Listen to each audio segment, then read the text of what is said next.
Hello, Eternal fans. I am Patrick Sullivan, joined with Alex, aka Imestr8, a winner of a Tuesday night Eternal community tournament back in June, and one of our world's participants in our upcoming World Championship. Alex, how you doing? Hello, Patrick. Hello, everybody. I'm doing good. So normally we do these interviews kind of right after the fact.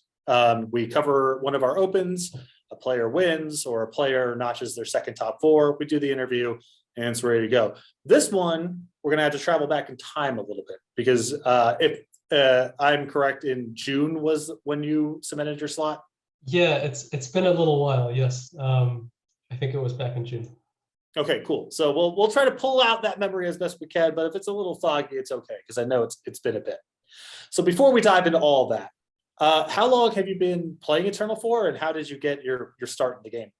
Yeah, I've been playing since the open beta, so I don't have one of those fancy swords. I have just the simple diamond sword, and initially I saw it for the first time on LSV's stream.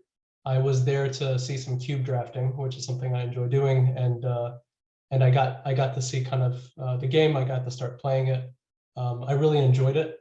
It had a lot of really cool elements that I really like in card games, and I decided to keep playing it. So you go all the way back to open beta. So we're talking like 2016 or thereabouts? Yes. So when you saw the game, did you have any aspirations for trying to pursue competitive play, or did it just seem kind of like a fun thing to do? Yeah, not at all. It was a fun thing to do, and if I can sort of dab into my past a little bit, I used to play Magic very competitively, and I played it for a very long time since it was pretty young, and I got pretty burned out from the competitive cycle of it. Almost like I wasn't drawing a lot of satisfaction from it, and I really wanted to focus more on the fun aspects of it this time around. And it wasn't until, I mean, the beginning of the season where I was kind of approached by our team's recruiter and asked if I wanted to join and play more competitively, then that I started saying like, yeah, I should get into a little bit more competitive elements of the game. So when did you start sort of pivoting towards that competitive play? It was right before the beginning of this competitive season. Okay. And was there something in particular that drew you to the Tuesday Night Eternal tournaments? Were you also grinding the opens as well? What drew you to one tournament versus the other, if you had a preference? Yeah, I didn't initially. I wasn't playing the opens as much. I had played some of them, but what I liked about Tuesday Night Eternal was a little bit more of the community element to it. It was much more conversational. Like you didn't just get randomly paired against some person. You had your pairings. You got to kind of introduce yourselves, have a chat with them, and kind of get into the game. And it made it easier to collaborate with folks, and I enjoyed that a lot. So we get a bunch of different stories when we talk to players, and one of the first things I like to ask is, how long have you been playing for? Because that gets a sense of the range. And we've had all from your kind of story there, from essentially the beginning all the way to someone who just started playing 4 months ago and qualified for the World Championships. So when you started playing the game, what were the individual cards, mechanics, just whatever that really spoke to you, or were sort of things you enjoyed playing or exploring? Yeah, I would say because I had so much history in other card games, I think I started approaching Eternal like they were those card games. And I think not until I sort of analyzed the differences and the nuances of the particular game that I was able to get more out of it. The fact that the cards remember sort of the stats that they gain or the abilities that they gain, even though they're going in and out of different parts of the field. So in play or in the void or in your deck, it added a lot more interesting elements to the game and design that I had not thought of before. It sort of opened up a lot more design ideas. Were there any So you're just talking to some of sort of the engine level stuff, like keywords are persistent through zones and things of that nature. Were there any sort of like tactical elements of the game that were different, or you had to unlearn certain habits, or was it just sort of more on the engine level stuff? Yeah, the way that the openings that that you have to respond to things made it very different than other games I was used to. So and I don't want to keep referencing Magic, but there was a tendency to hold all your resources, hold all your available cards until the last possible moment that you could play it. But that really started biting me on the behind in Eternal, and I had to really change those ways that I had built over a long period of time, because the openings to respond to things or the interacting were very different. Yeah, that's a really cool thing to point out, I think, because, I mean, I was working on the game back at the time that you're talking about, and sort of a vision for things was, we don't want the reactive player to always just be getting the better end of it, to sit there with all your resources and wait until your opponent plays into whatever your response is. That there is some risk to holding, and there's an argument for, I should play my torch right now on their back, referencing Yes. fast torch. I should play my torch now, because if they have a certain unit weapon, then it doesn't respond that way. And still get the experience of like, yeah, it is good to hold sometimes and wait, but not just make that the default decision, but actually something that you have to think about the cards you have and the cards that they could have, and sometimes play your stuff, preemptively rather than reactively. So it's cool that you pointed that out, because that was like a major engine level goal back when we were in beta, and it's good that it was able to sort of manifest for a player like you who had experience playing other games. Yeah, and even evaluation of cards like equipment, the fact that you cannot respond to it being played on the unit makes equipments or the unit attachments much better in this game versus other games, because you don't have the ability to get the 2-for-1 kind of card advantage from responding to it. Yeah, I mean, it manifests sometimes. I mean, sometimes your unit with a weapon on it gets annihilated, and Right. the other two. But again, it's just like, don't make that the only experience. Have this like wide range of possibilities. So that's very cool. So pivoting back to the Tuesday Night Eternal tournament and sort of that scene, sounds like playing competitively, but being drawn into sort of the, if not community, then more of an interpersonal sort of experience is important to you. Am I reading that correctly? Yes, definitely. So how do you sort of tap into that experience in Eternal, which is, for a lot of card games, what you're talking about happens because you're playing in person. Mm-hmm. And it's, that's a different challenge or a different experience playing digitally. So how do you get that stimulation or experience that sounds like it's really important to you? The team aspect helped a whole lot. So I think a lot of what I did blossomed after I joined our team. I'll just plug in our team here, WSG, and I think you mentioned JNL, who had just started and qualified, and he stops by regularly, and he kind of got some, not assistance from us, but it was a part of that collaboration and sort of exchange of ideas. But definitely the team really helps, both because they're awesome human beings and we can jump on to a Discord voice chat and exchange pleasantries, and the fact that we were all kind of stuck indoors with the pandemic, it really helped to have kind of these friends out there that you could collaborate with, you can chit chat with. It made a big difference.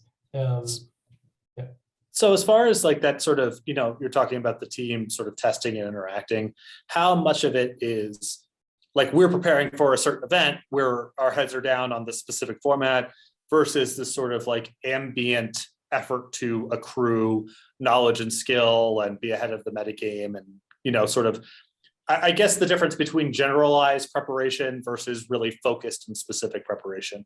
Yeah, and I'm sure different teams do it different ways. And I'm sure different people do it different ways, but it kind of goes back to the idea of like having fun first, playing competitively second. We're not doing statistical analyses.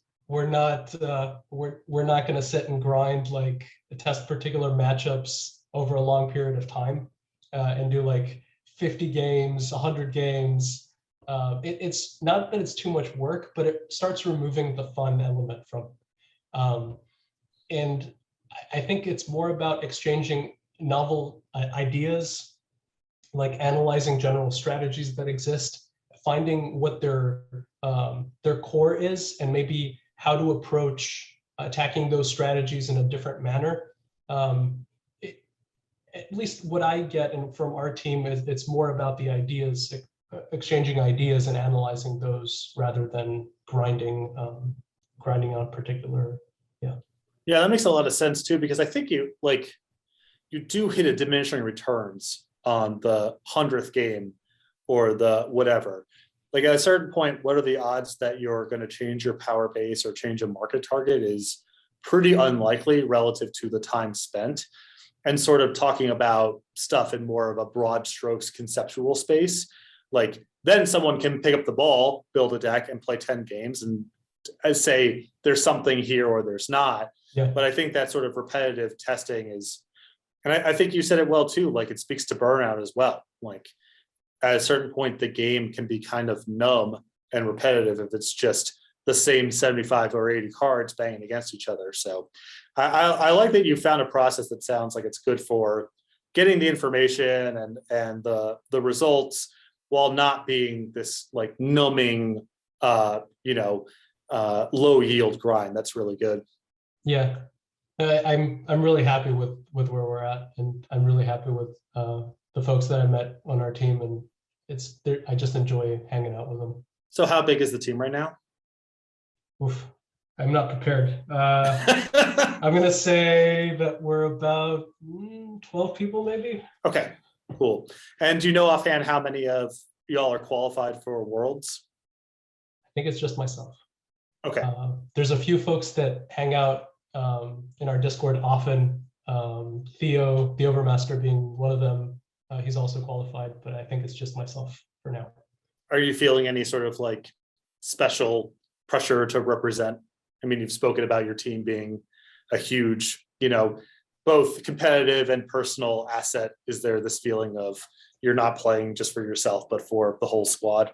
Not yet. Hopefully not. I'll say no, because then it's going to feel too much pressure. But they certainly would not let me forget it for a while. They would just casually fit in World's 2021 qualified competitor Imestr8 in every single interaction that we had for a period of time. That kind of died down a little bit, thankfully. But yeah, no, I don't want to. I want to have fun with it. That's what I kind of keep saying. I don't want to. We are sometimes our own worst enemy in these games. It's like the people holding us back are ourselves. So I don't want to. I want to try not to fall into that. That's, I think, a really good idea. And as a former competitive player myself, it's like it took me a long time to be able to step back and ask, what am I trying to get out of this day or this week? Am I just sort of a hamster on a treadmill, or am I actually exercising agency here? Is this the thing that I want to do? Yeah. And I think I could have been much happier with it had I gotten to that sort of introspection at an earlier age. But when you're just like, this is the whole thing, this is what I'm trying to get good at, it can be easy to lose sight of like what you're actually trying to get out of it. So good to have some perspective about it. It's not an easy thing. It isn't, and you're absolutely right in what you're saying. I feel like I know exactly what you mean. Yeah. So going back to the tournament that led to your qualification, were you specifically looking at this as like, this is a really good route to try to get to the World Championships? Or was that sort of secondary to, it's a cool competitive scene, I enjoy these people, I enjoy the games. If I happen to do well, great, but that's not the primary focus here. I mean, I would say I'm still a competitive person. So if I'm joining a tournament, I still want to win. And I'm still going to try my best to get there. I don't think that I analyzed it from a perspective that said, this is the highest chance I have to qualify for Worlds. as much as it was, I want to join the tournament, I want to play competitively for this game, and I want to, of course, I joined it, I want to win it. But I'm kind of trailing off here, but I don't think it wasn't a cognizant, like, this is the easiest avenue for me to get there. It was more, I want to play this competitive tournament, I want to win this tournament, and I won the first part, which got me qualified for the Invitational series of the TNE, then I won the Invitational, which then qualified me for Worlds. Do you feel like, maybe I'm reading this wrong, but the sense of the affirmation from sort of your peers, the people that you respect, that's sort of more of a sign of legitimacy to you, or the thing to care about, rather than what you get through the, like, Dire Wolf specific organized play channels? Like, it's more of a competitive community rather than we over here have declared that you're the best in some form or fashion. Yeah, I think so.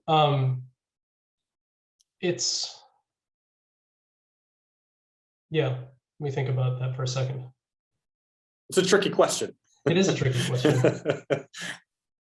Because I can answer your question sort of in this interview, but it doesn't necessarily mean that in reality that's how you draw the, I think the reason for me to say, let's say, keep playing opens, even though I've been qualified for Worlds, is in a way to sort of legitimize that I am a good player also.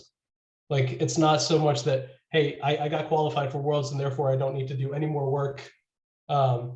Because then you get a sense that, oh, everybody feels like I just got lucky or something along those lines. And so there's definitely an element where you want to be known in the community as sort of like competitive, not necessarily by meeting the challenges placed on you by the company that makes the game, but rather it's more about the people who are playing it.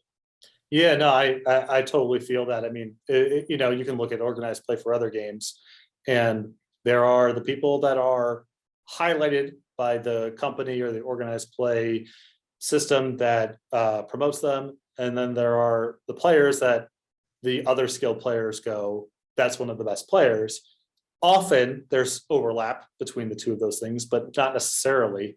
And when I was playing, I always felt like, well, whether or not I happen to get a spotlight on me has a lot to do with factors that are outside of my control.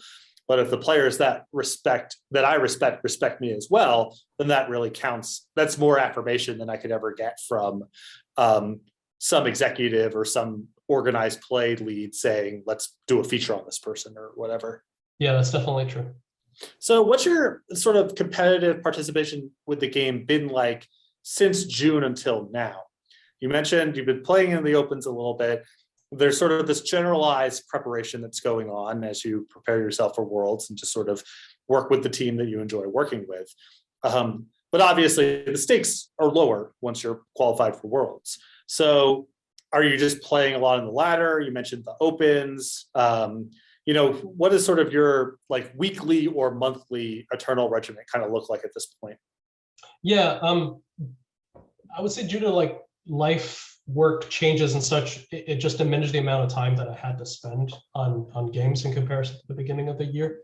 But realistically, I think any competitive tournament should be used as a preparation for Worlds for me at this point. So it's not so much like taking it easy too much, but rather trying elements or ideas that I might want to consider for the Worlds tournament.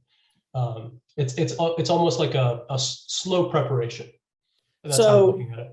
So if I'm understanding that correctly, if you were to play, let's say in a Throne Open, and let's say you and your team decide like Skycrag Yetis is objectively the best deck, that's the thing that we should be playing. But you could play something that was a little bit more experimental and like accrue some information or get some testing and real stakes against real competition, that you'd be more likely to do the latter at this point than the former? Yes, although I would say I'm just that type of player. So I would rather do the experimental thing, just in general. Like the way that I gravitate towards things, the decks that I design are much more synergistic and experimental. I don't I don't enjoy sort of the objectively best deck for lots of reasons. Sort of I can get into maybe in some of the other questions that I feel like are probably going to be coming as well. But in general, I would like to test ideas that are novel, like different, because it's harder for the opponent to be able to evaluate them. I don't want to get myself in positions where I play the same against the same deck as often, because then it becomes either A, more random, or B, it's just down to the strongest player. And I don't necessarily want to compete head to head with some of these folks that have qualified, because they're very, very good players. Yeah, no, I think that's like two really, really interesting points about playing sort of stock best lists. One is once you get into a mirror match against the best players in the room, where does your edge come from? Yeah. And then two, even your opponents who are less skilled are going to be really familiar with your strategy. And so even if they aren't playing as well as you are, they can kind of only do so bad because there's enough proprietary or sort of collective information out there about what the deck does and what your market looks like and whatever, that like it almost feels like you're giving up an edge in both directions. You're allowing the weaker players to catch up to you, and you're like amplifying the gap in skill when you run into people who are more skilled. Yeah, you hit the nail on the head. That is exactly my position on that. Yeah. So Throne, Expedition, whatever, happy with either answer. To your sort of deck building proclivities, you like to look at things that are synergistic and experimental. Are there sort of any individual cards or synergies, the 2+ card synergies from the new set that have really sort of gotten that little spark from you, some inspiration about things to build around or to explore? Yeah, I mean, Deja Vu was immediately something that like stood out for me. For example, I think actually right now it maybe isn't working as intended, and I have been intending to put in a bug report. So hopefully by the time this is up, we've sorted it out. Yeah, I'll make sure to put in a bug report. It's more my fault, I think, at this point, because there's so many different cards and interactions and stuff. It's like you can't always. There's always little things that need to be improved. So the fact that Deja Vu changes the cost of the unit for the turn allows for some potential combination things to occur. So I definitely gravitate towards those cards a lot. Like Spire Shadows is one of my favorite cards because it just changes the whole paradigm of like the design of the deck and how you play out.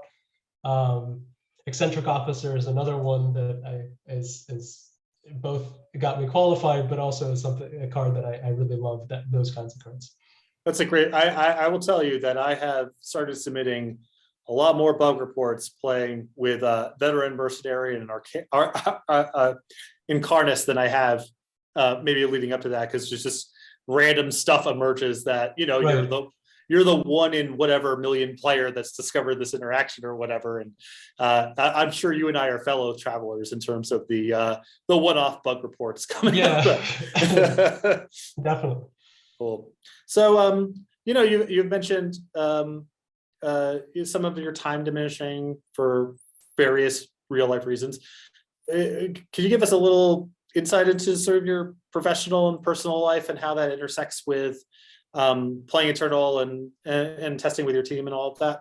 Yeah, definitely. So I'm originally from Greece. I moved to the States when I was 17. And I've worked in kind of IT jobs for most of my life. I'm currently a manager for an engineering department in a tech company. And I don't know, I always had a very analytical mind. So I think that's kind of like with a sort of a detail-oriented nuance, noticing all the differences very slight differences between things. And that kind of gravitated me towards a lot of these kind of tabletop games, competing and having sort of these interesting. The folks were also always interesting. Like I was never the popular kid, and therefore it was easier to interact with the non-popular kids also. Yeah. in my life. Did you start developing a passion for gaming while you were growing up in Greece, or is that something you picked up in the States? Probably in Greece. Yeah, I played a lot of Magic back then, but it didn't end up being as competitive until I came to the States. I would travel around and try to go to tournaments, and we were like actively trying to qualify for things. And excuse me. So I was always interested in it, but it didn't necessarily manifest itself until later in my life. So when you were growing up in Greece, were you sort of just like playing pickup games of Magic at your kitchen table? Did you have an LGS? Like kind of how much were you in this sort of some of the more organized channels at that point, or was it just sort of like playing with friends at the playground or at your kitchen table or whatever? We played in school. We played during our lunch breaks. Somehow I was a jock and a nerd at the same time, so I did all the sports and also played Magic on the lunch breaks. A lot of Friday Night Magic. There's a store called Kaisa, which is the chess goddess, I believe, that's named after that. And they did a lot of tabletop stuff and chess and Warhammer and D&D, and that's kind of, yeah, that's where I was spending a lot of my time. That and internet cafes to play internet games, because we didn't have really good internet back then in Greece. And in the US, I mean, it was a way to make friends, honestly. Like I found myself moving into a big city like Los Angeles at some point, and there was no way for me to interact. I'm not a particularly social person. I'm not just going to go into a bar and meet people and have a great time. Like I'm just not that person. But it gave me an avenue to meet cool folks who were smart, who had similar interests. And it's just my way through life, I think.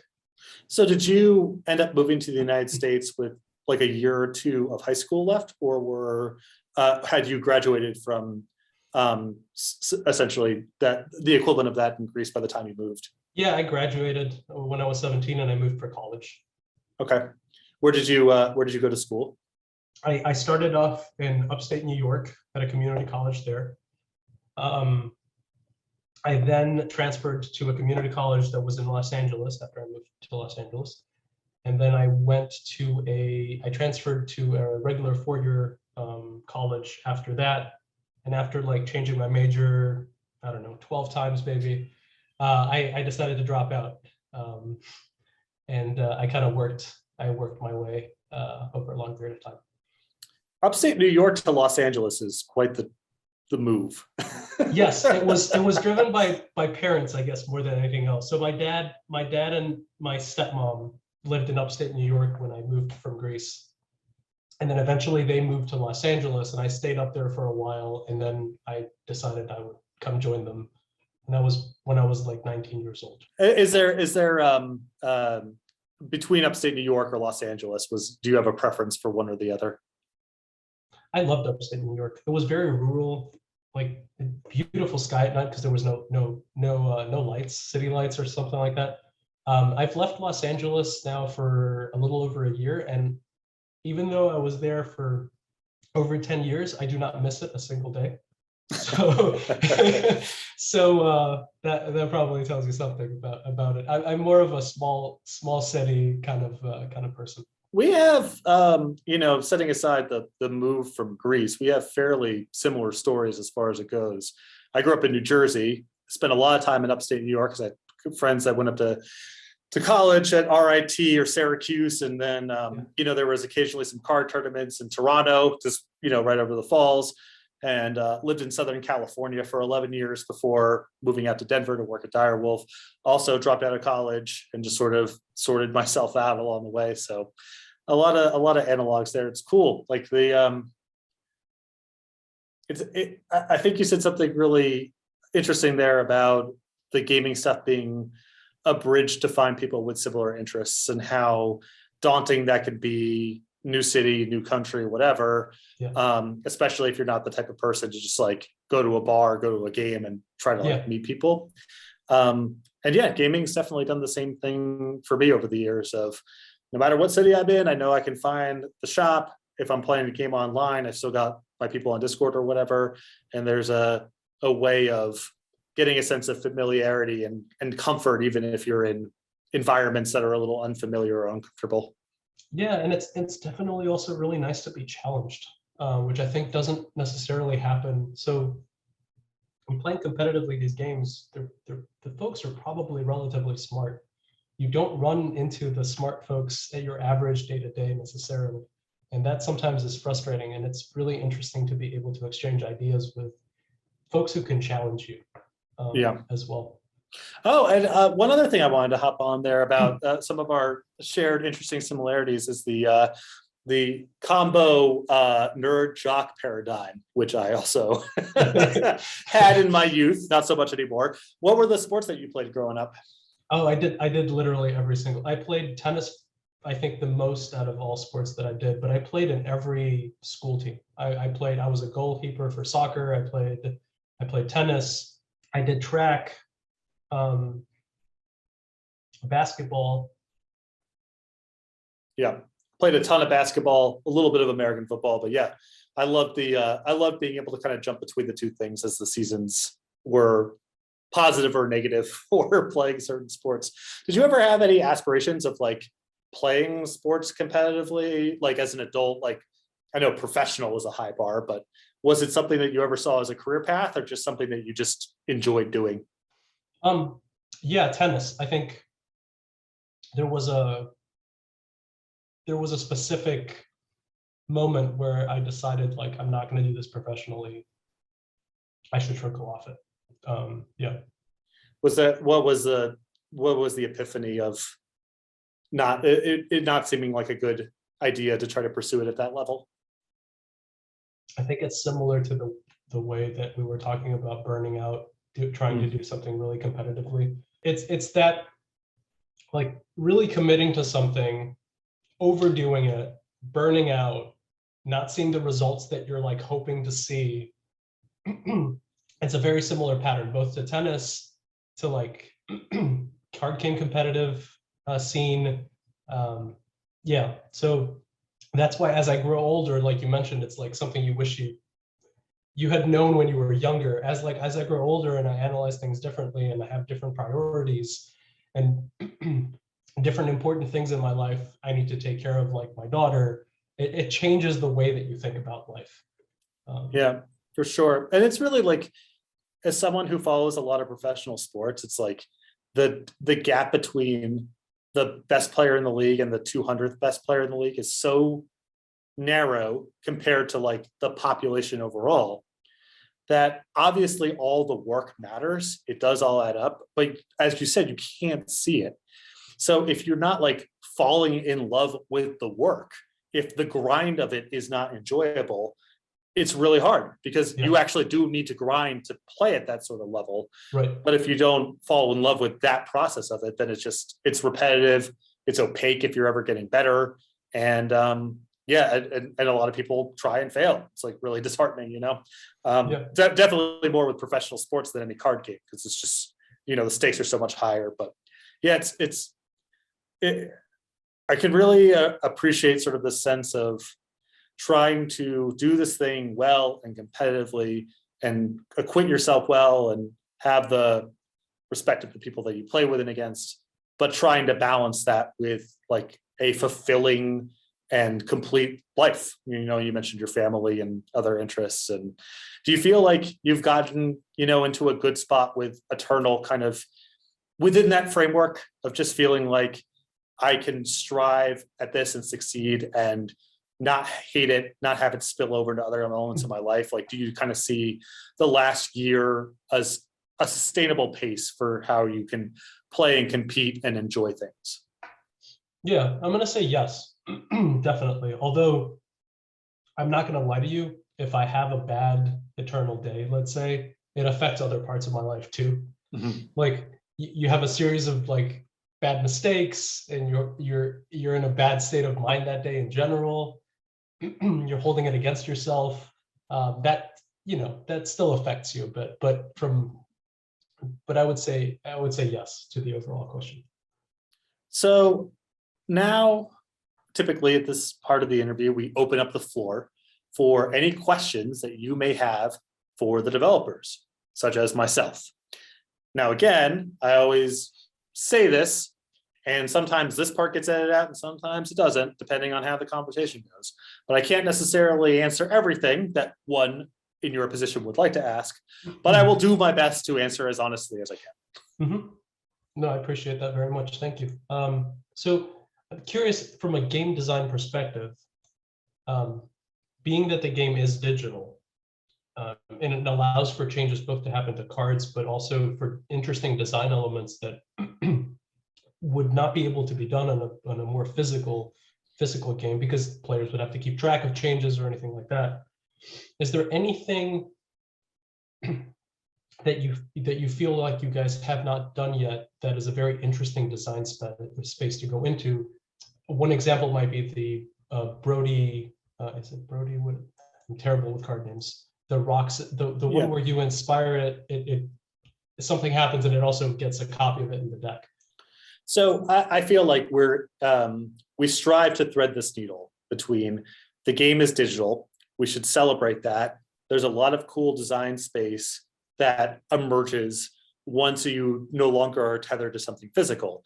As you mentioned, stuff that has an undue tracking burden if the game isn't handling it, stuff that persists through zones can be annoying, things that reference like the fourth card of your deck down, blah, blah, blah, all that stuff. And we put a really big premium on stuff that plays well in that design space.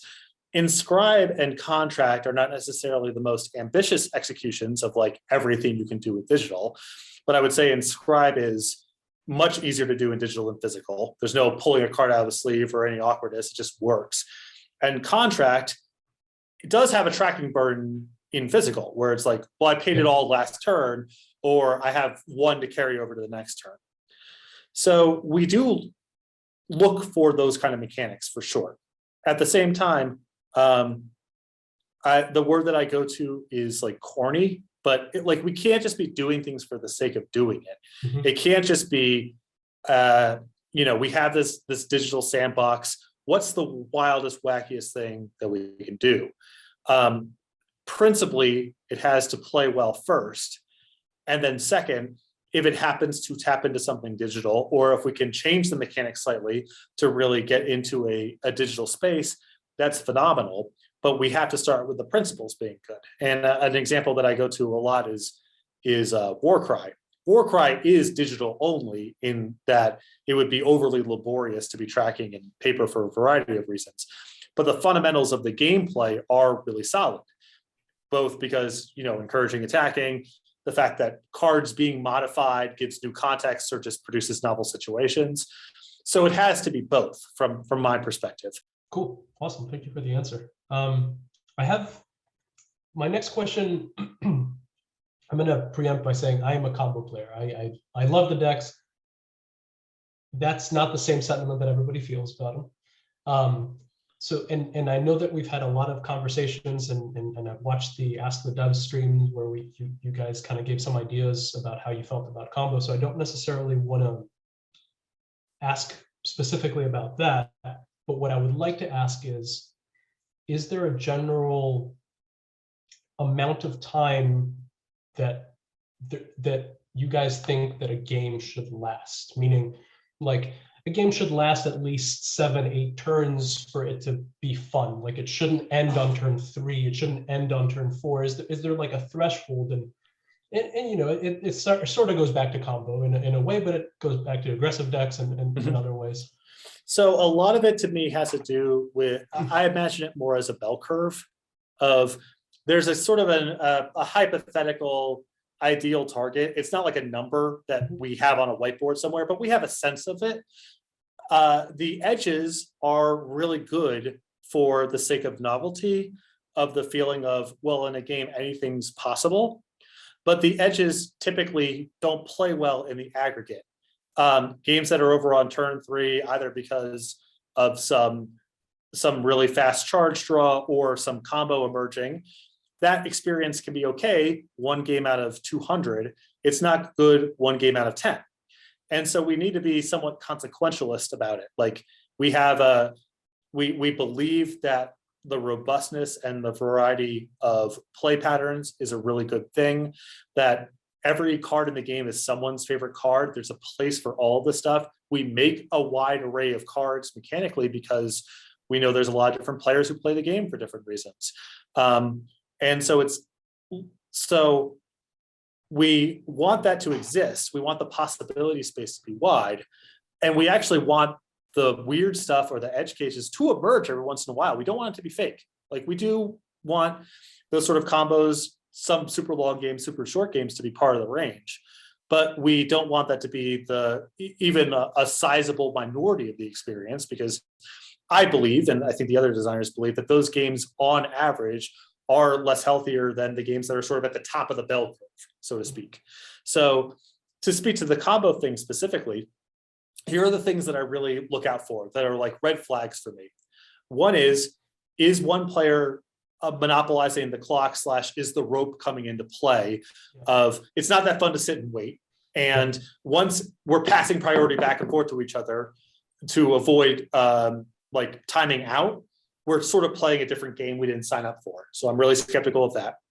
I'm really skeptical of, I've done my super cool combo.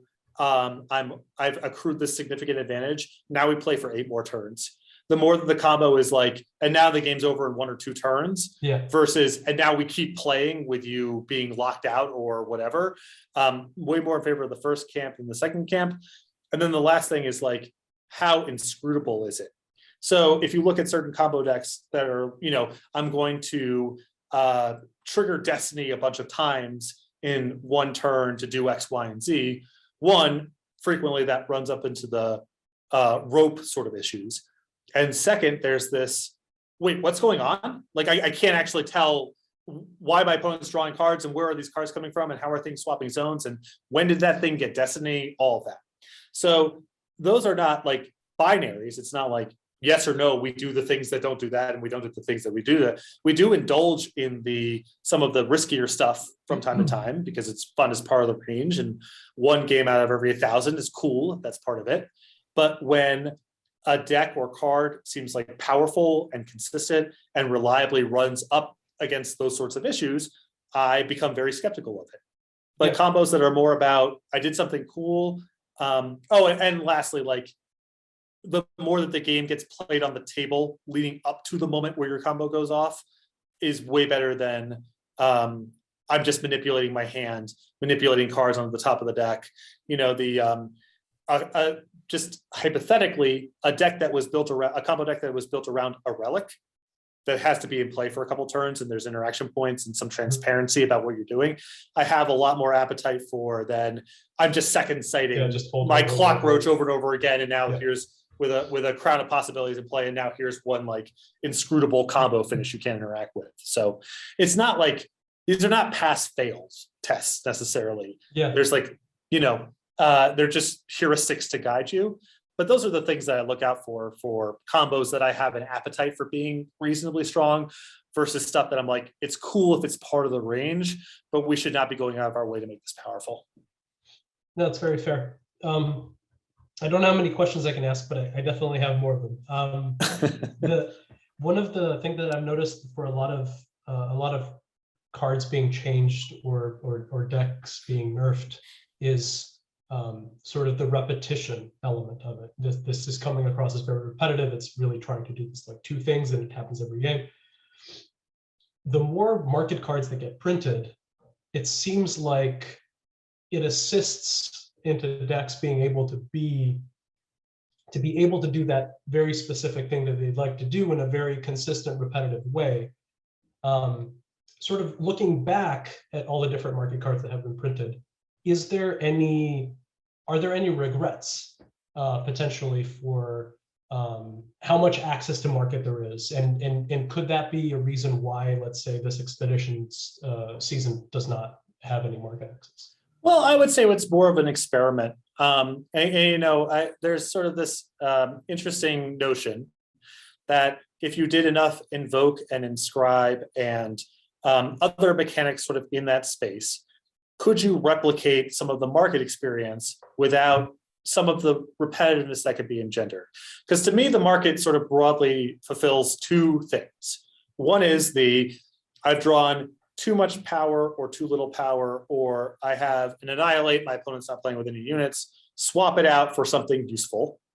And then there's the second thing of find the same haymaker for this matchup over and over again. The first experience is something that I like quite a bit. The second experience is something that I'm much more skeptical of as time has gone on. Not to say that that's like we shouldn't do it, just of the range of what's going on with markets, we would like it to be, I think, over time, more the first thing than the second thing. So some of the hope is that if we give people kind of enough stuff that's like smooths out their early draws, gives them extra stuff to do, some of the emphasis on the market as a way to smooth out, along with find your most powerful card in this matchup and beat your opponent with it. Even if people still play with markets, even if that's still what you do in Throne all the time or Expedition when we have it, that it feels like it's less of what's determining the outcome of the game, I think would be really good over time.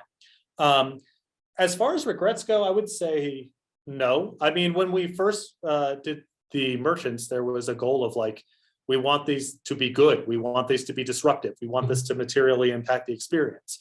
They absolutely did that.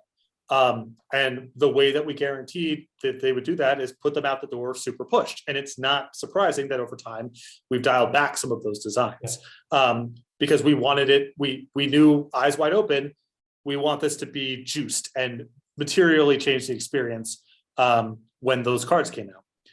The execution that I like the most, I think, is the grafters.